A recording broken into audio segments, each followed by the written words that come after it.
Bismillahirrahmanirrahim. Assalamualaikum warahmatullahi wabarakatuh. Innal hamdalillah nahmaduhu wa nasta'inuhu wa nastahdi bihi wa nastaghfiruh. Wa na'udzu billahi min shururi anfusina wa min sayyiati a'malina. Man yahdihillahu fala mudilla lahu wa man yudlil fala hadiya lahu. Asyhadu an la ilaha illallah wahdahu la syarika lahu.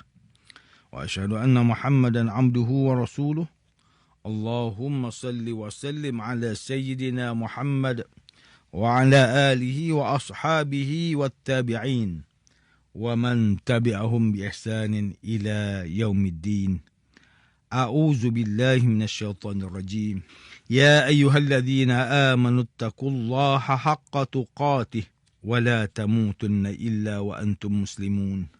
أما بعد. Yang berusaha Tuan Haji Ahmad Nazri Muhammad Yusof selaku penerbit rancangan tafsir Al-Quran dan seterusnya sidang pendengar yang dirahmati Allah.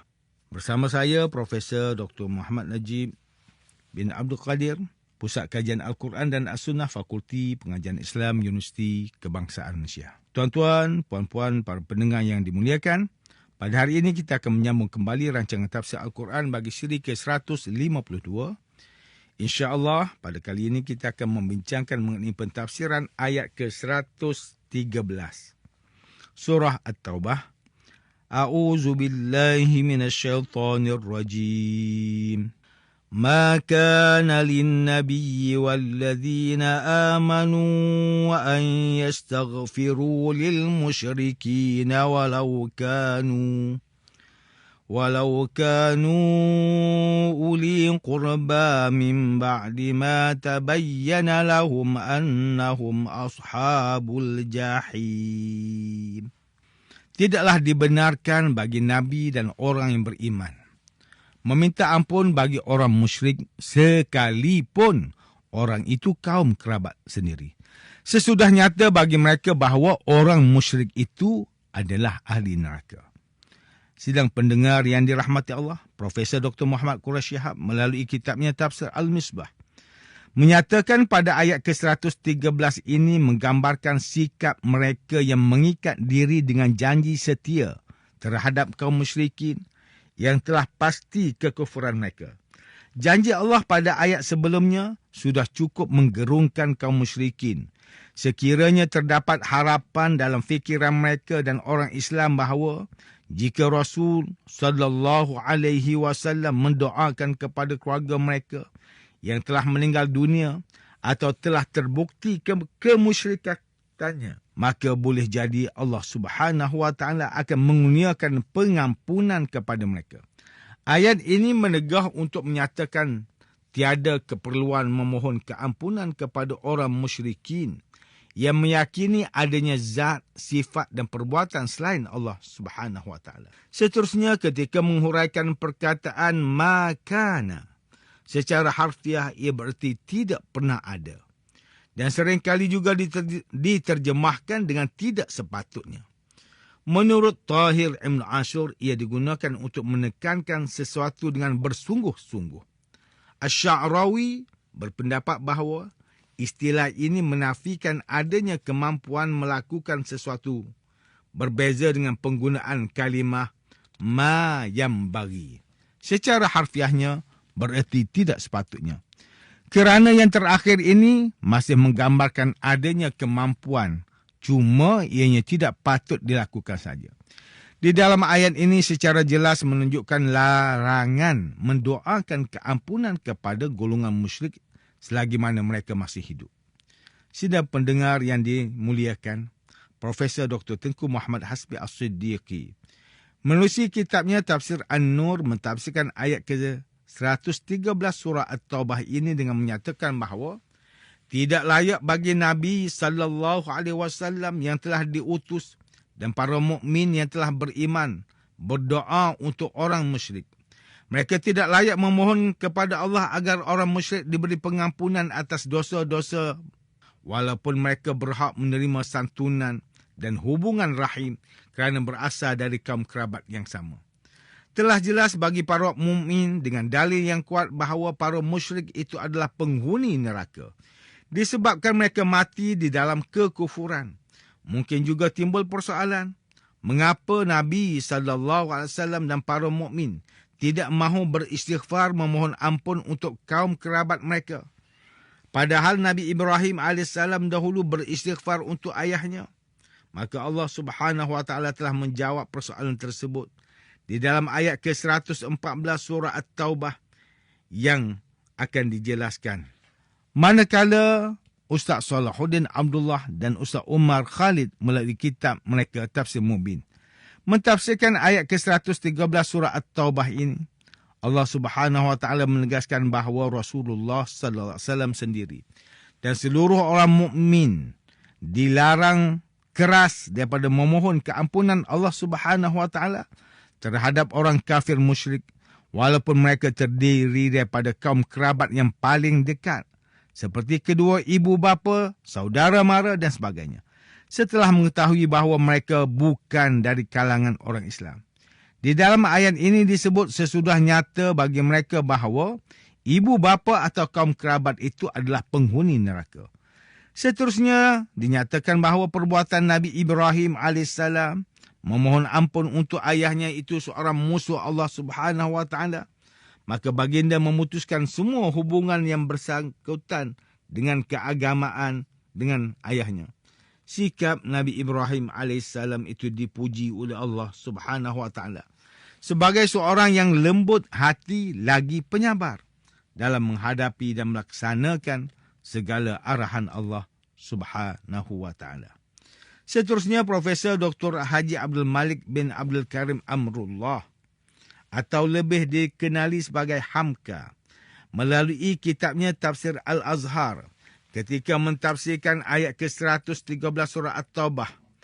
Maksud tidak ada pada ayat ini di dalam penggunaan bahasa Arab disebut sebagai nafi, iaitu tidak ada, tidak pernah terjadi atau sekali-kali tidak akan terjadi bahawa Nabi sallallahu alaihi wasallam dan orang beriman memohon keampunan bagi orang musyrik.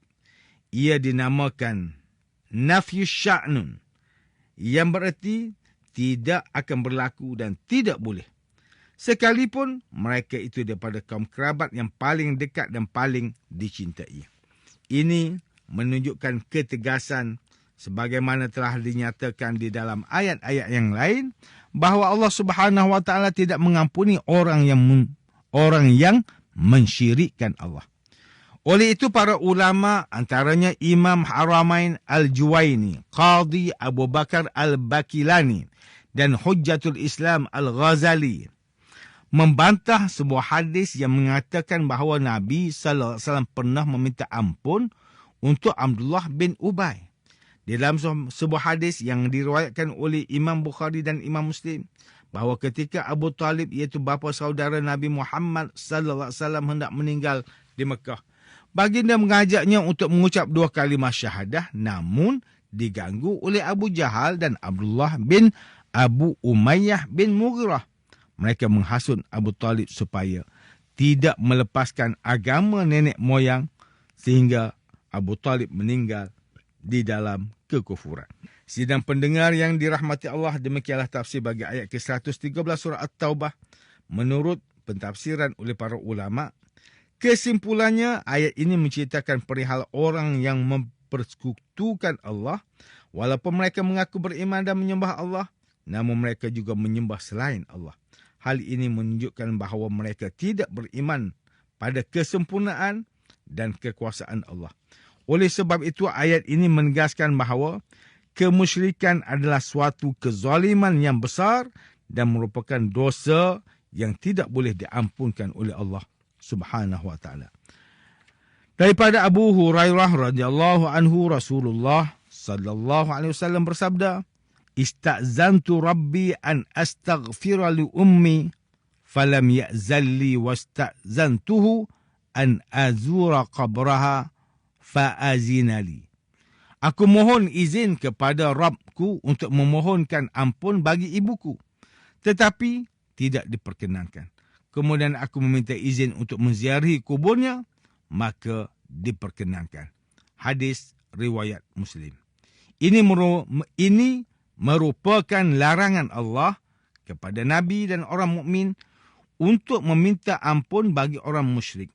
Kesimpulannya, kenabian dan keimanan yang sejati tidak akan membolehkan seseorang untuk memanjatkan doa ke hadrat Allah untuk memohon ampun bagi orang musyrik, walau apa jua keadaan sekalipun. Hatta mereka termasuk kaum kerabat yang dicintai. Hal ini kerana bagi Nabi sallallahu alaihi wasallam dan orang mukmin sudah cukup jelas bahawa orang musyrik telah mati di dalam kekafiran. Maka tidak selayaknya untuk meminta pengampunan daripada Allah Subhanahu wa taala atas perbuatan mereka yang tidak diredai olehnya. Sidang pendengar yang dimuliakan, antara pengajaran yang boleh kita ambil daripada tafsir ayat ke-113 surah At-Taubah ini ialah, pertama, Rasulullah sallallahu alaihi wasallam sentiasa mengingati umat baginda di akhir zaman dan memohon kepada Allah agar dapat membantu memberi syafaat kepada umatnya di akhirat kelak. Kedua, sebesar apapun dosa yang dilakukan oleh seorang Muslim, selagi mana tidak mensyirikkan Allah Subhanahu wa taala, apabila dia bertaubat, maka pintu rahmat dan pengampunan Allah Subhanahu wa taala pasti dibuka seluas-luasnya. Ketiga, setiap Muslim pasti tidak akan lari daripada mempunyai impian, harapan dan keinginan terhadap perkara duniawi, namun perkara mestilah dipandu selari dengan syariat Islam supaya ia menjadi saham yang menempatkan kita di dalam syurga Allah Subhanahu wa taala yang kekal abadi. Sidang pendengar yang dirahmati Allah, sekian sahaja rancangan tafsir Al-Quran pada hari ini. Semoga kita semua mendapat manfaat daripada perbincangan ilmu ini. InsyaAllah mudah-mudahan kita akan bertemu lagi pada siri rancangan tafsir Al-Quran yang akan datang. Wabillahi taufiq wal hidayah. Wassalamualaikum warahmatullahi wabarakatuh.